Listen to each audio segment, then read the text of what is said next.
Jeg har valgt at snakke om kulturmøder, da det er vigtigt at kunne navigere på tværs af kulturer. Problemformulering. Jeg vil redegøre for begrebet og udviklingen i kulturmødet. Dernæst vil jeg foretage en analyse af, hvordan fordomme og stereotyper kan dominere mødet mellem mennesker. Til sidst vil jeg vurdere kulturmøder i Danmark med udgangspunkt i tørklædedebatten. Overordnet problemstilling omhandler, hvad der sker, når forskellige kulturer mødes. Redegørelse af begrebet og udviklingen i kulturmødet. Kulturmødet er, når to eller flere kulturer mødes. Udviklingen i kontakten mellem mennesker er intensiveret, hvilket skyldes globaliseringen. Den har blandt andet fået samfund til at blive mindre ensartet, det vil sige, at vi har fået flere forskellige kulturer. Udviklingen har også givet os flere muligheder. For eksempel hvis vi kigger på USA, har vi arvet deres madvaner i forhold til burger og pizzaer. Kulturmødet kan godt virke skræmmende og dermed skabe problemer. Dog kan det modsat også være med til at knytte grupper sammen, der før han troede de var fjender. Analyse af, hvordan fordomme og stereotyper kan dominere mødet mellem mennesker. Vi danner meninger om næsten alt, vi møder i hverdagen. Vores meninger er dog forskellige fra person til person. De oplevelser, vi har haft, har en stor betydning for den måde, vi opfatter vores omverden på. Det gælder både de ting, vi ser, oplever og den viden og information, vi bliver mødt af. Udover oplevelser danner vi os også meninger ved hjælp af eksperter, hvilket f.eks.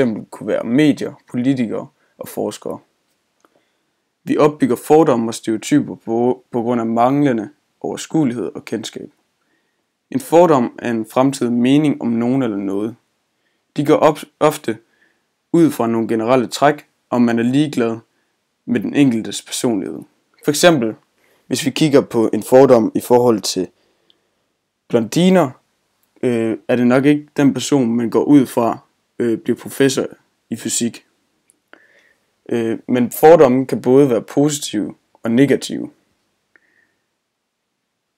De negative kan dog skabe konflikter og konfrontationer. Når man har fordomme over for nogen, ser man ofte på dem som stereotyper, det vil sige ensidigt og unuanceret. Man anvender stereotyper i sociologisk forskning om generaliseringer, en gruppe har om andre grupper, og om personers karakterstræk, f.eks. religion eller kultur. Vurdering af kulturmøder i Danmark. Debatten om muslimers hovedbeklædning er blevet meget populær kulturmøde i Danmark. Denne debat hedder tørklædedebatten. Den startede i 1990'erne på grund af integration af en masse indvandrere, som kom til Danmark dengang. Og tørklædedebatten kendetegner generelt kulturmødet mellem muslimer og danskere. Kulturmødet mellem muslimer og danskere omhandler både praktiske problemer i hverdagen, men også signaler tørklædet udsender.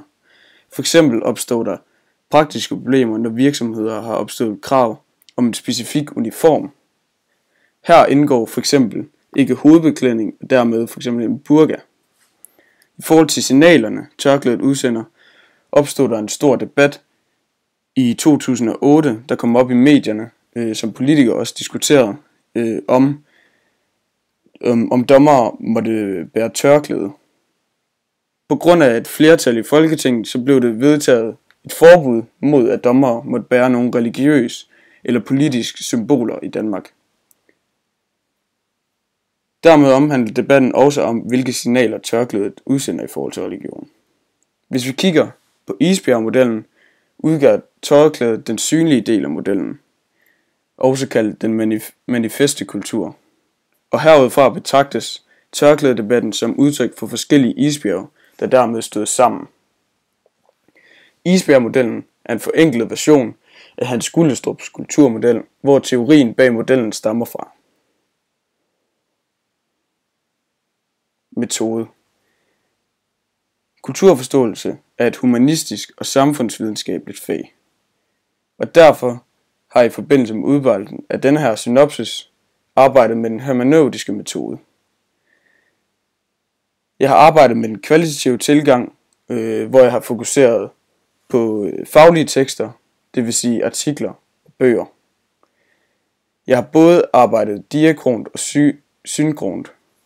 Diakront har været i redegørelsen, hvor jeg kiggede på udviklingen mellem mennesker, det vil sige forhistorie, og i analysen og vurderingen har jeg derimod anvendt en synkron tilgang, hvor jeg har udelukket fortiden og fremtiden, og i stedet fokuseret på den aktuelle forhold, som så er tørklædedebatten.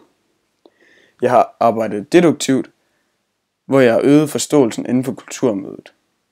Under udarbejdelsen af min problemformulering har jeg anvendt alle de 3 taksonomiske niveauer, herunder redegørende, analyserende og vurderende. Jeg har anvendt forskellige kilder, og dermed kunne der opstå modargumenter til mine argumenter. Til sidst har jeg arbejdet empirisk i forhold til min anvendte materiale, hvor jeg har fundet det rigtige materiale til at løse problemformuleringen. Det var alt om kulturmøder. Herfra tak.